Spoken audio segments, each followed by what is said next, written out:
supposed to behave regarding the NCC about the No, essentially, this is a development which is being handled by our other agencies, especially the DILG and PNP, DOJ. So we defer to all activities or matters on this issue to them.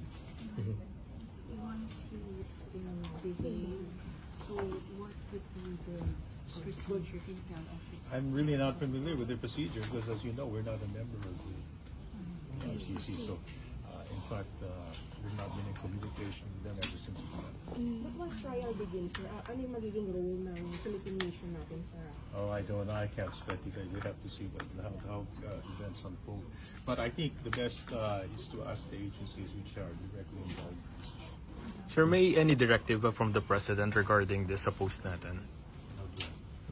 Sir, kailan expected yung pagdala sa kay President Duterte? I'm not really familiar. I can't really answer that.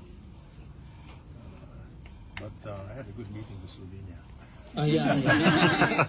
Okay. Thank you. Thank you. Sir.